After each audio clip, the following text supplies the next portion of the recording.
야곱은 하나님의 인도하심 그리고 하나님의 보호하심 가운데 이제 고향으로 돌아가게 되죠. 자신을 기다리고 있는 가족. 그런데 그 가족은 형 에서가 있잖아요. 자신을 죽일 수도 있는. 그러니까 에서가 기다리고 있는 그 상황에 야곱이 고향으로 돌아간다고 하는 것은 좀 쉬운 일은 아니에요.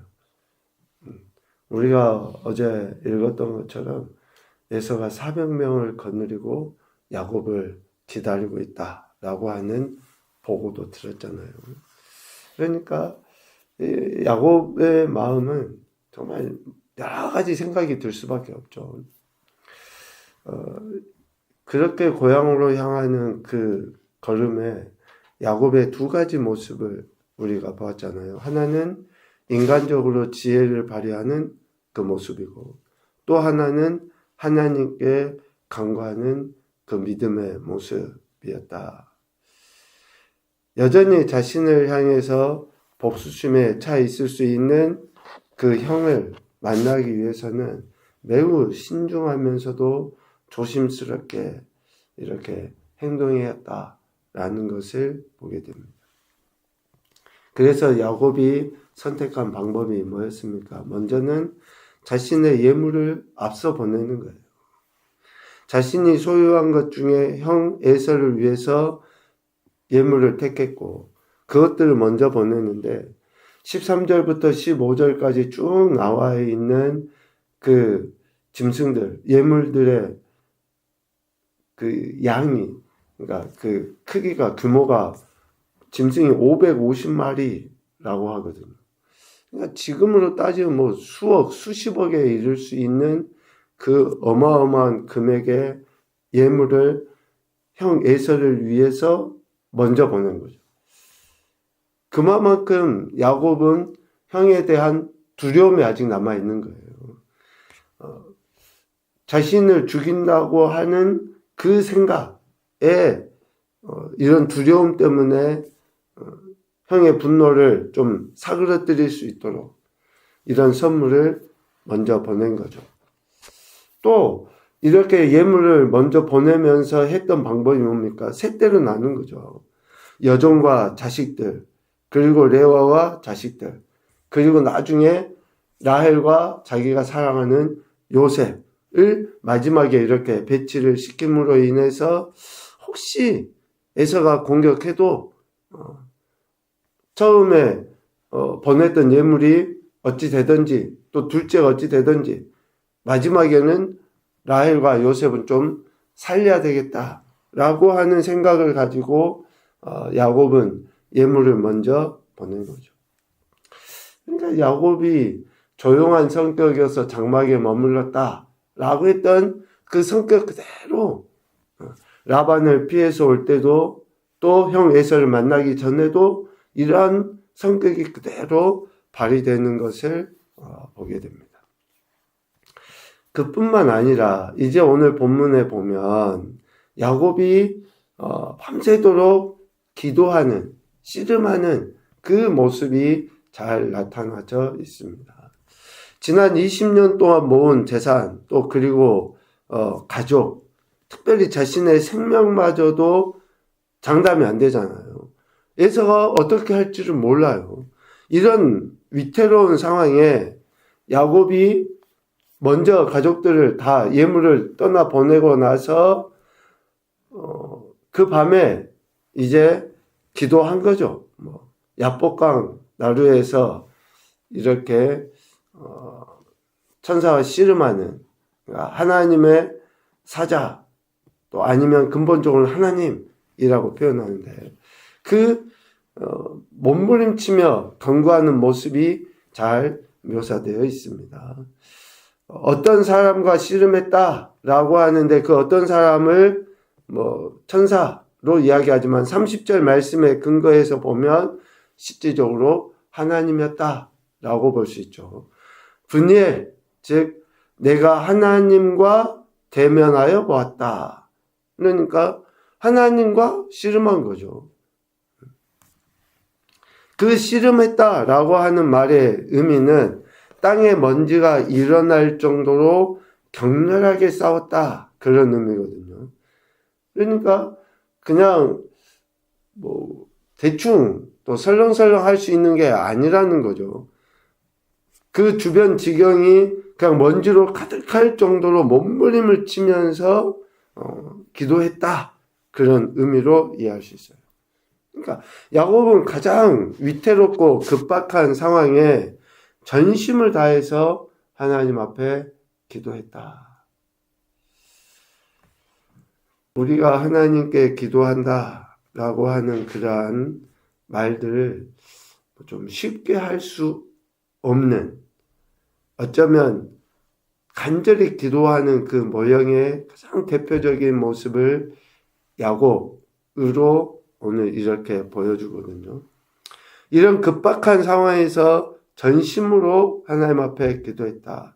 격렬하게 필사적으로 기도했다 라고 하는데, 그 기도의 결과가 뭔가?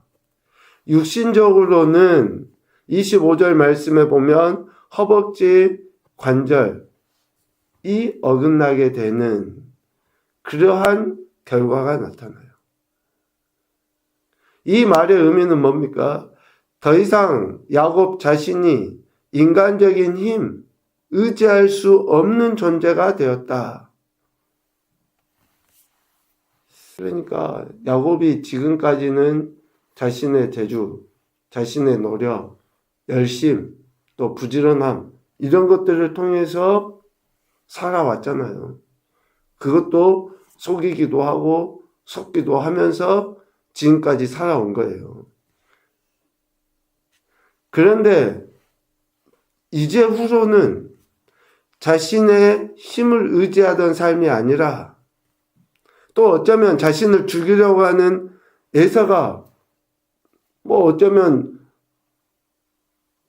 죄인이라고 표현될 수 있겠지만, 에서보다 야곱 자신이 더한 죄인이라고 하는 것을 깨닫게 되는 그러한 기도의 결과. 그러니까 우리가 신앙생활을 하면서 또 말씀과 기도를 통해 가장 먼저 뭘 봅니까? 내 자신을 보는 거예요. 내가 죄인이고 내가 다른 사람에 비해서.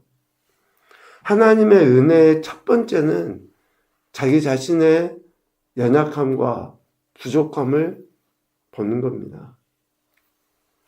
기도하면서 다른 사람을 판단한다.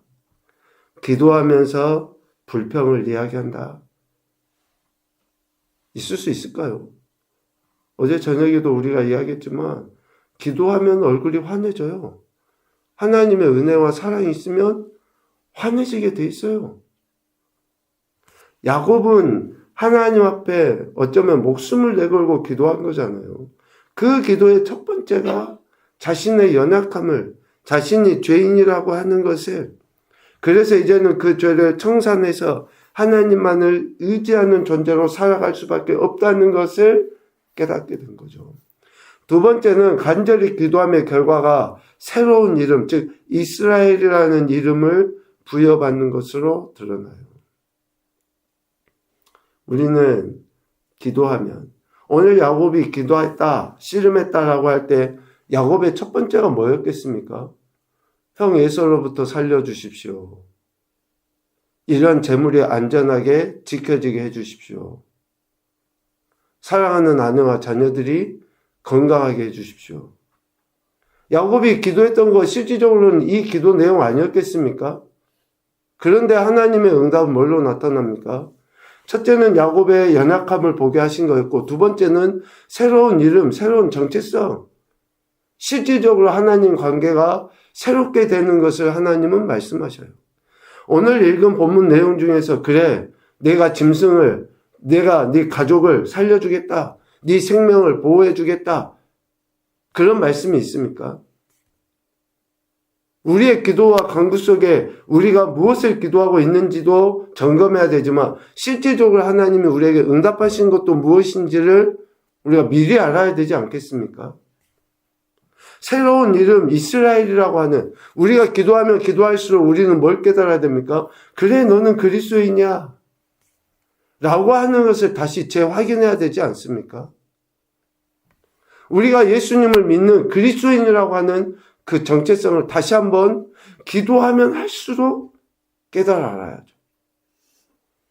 내가 예수님 믿는 사람이라고 하는 것을 누군가의 입이 아니라 기도를 통해 그래 우리 안에 계신 성령님의 음성으로 듣고 내가 새로운 이름, 이 이름의 의미가 뭡니까? 하나님과 겨루어 이겼다. 하나님과 사람들과 겨루어 이겼다. 하나님께서 실질적으로 야곱의 주인이시고 야곱이 하나님의 은혜 안에 거해야 한다고 하는 것을 분명하게 말씀해 주시죠. 바로 이것이 축복이에요. 축복. 하나님께서 야곱에게 주신 축복. 오늘 우리가 뭘 구하고 있는가? 오늘 우리에게 응답하신 하나님의 은혜가 뭔가 생각해야 되는 거죠. 야곱의 이 씨름은 지금까지 자신의 죄에 대한 철저한 회개의 씨름인 것이고 또 그 회개에 대한 하나님의 용서하심, 새롭게 하심, 생명을 얻는 그 씨름이었다라는 것을 봅니다. 내가 하나님과 대면하여 보았으나 내 생명이 보존되었다라고 하는 그 말씀처럼 야곱이 이렇게 철저하게 하나님 앞에 자신을 굴복시키는 그 이후의 여정은 이제 실질적으로 야곱이 형 에서를 만나도 또 그 이후의 여정에서도 하나님이 약속하신 대로 이루어져 가는 것을 보죠. 오늘 야곱의 이 씨름, 기도, 간구가 우리의 신앙과 특별히 기도 생활의 모범이 되는 것을 봅니다. 내용이 중요한 것이고 그 결과가 어떠한지를 우리에게 보여주는 것이 중요한 것으로 여겨집니다. 첫 번째 교훈으로 보면 하나님의 인도하심과 보호하심 가운데 우리 인생은 존재한다. 우리가 의식하지 못하고 살아갈 수 있어요. 그런데 하나님은 반드시 우리를 인도하시고 보호하셔서 하나님이 이끄시고자 하는 그 자리에 두는 거예요. 그러니까 순종하면 단 하루라도 먼저 순종하는 것이 복이라는 것을 다시금 생각하게 되는 거죠. 두 번째, 철저한 회개가 새로운 생명의 길로 나가게 한다. 철저한 회개가. 저와 여러분이 가장 먼저 해야 되는 것이 회개입니다. 허벅지 관절이 어긋남으로 인해서 자신의 연약함을 보게 된 야곱과 같이 우리 자신의 연약함, 우리의 죄를 가장 먼저 회개하는 것이 필요하죠. 그래야 할 때에 새로운 생명으로 나가요. 하나님 앞에 기도하는 것도 실질적으로 응답으로 드러납니다. 하나님이 주신 축복들을 경험할 수 있게 돼요. 세 번째, 하나님께서 주시는 생명이 진정한 자유를 얻게 한다. 이후의 여정 속에 야곱은 그렇게 이제 두려워하지 않습니다. 염려도 있고 걱정도 있지만 그래도 이스라엘이라고 하는 그 이름에 맞게끔 살아가려고 해요. 오늘 우리를 그리스도인 되게 하신 이 엄청난 축복을 생각한다 그러면 우리가 주어진 삶의 현장에서 이런 자유를 누릴 수 있는 것이죠. 오늘도 우리에게 은혜 베풀어 주신 그 하나님, 특별히 말씀을 통해서 우리에게 교훈해 주신 그 하나님을 의지하면서 영의 생명을 얻어 누리시고 참된 자유를 누리는 귀하고 복된 한 날이 되시기를 주님의 이름으로 축복합니다. 아멘.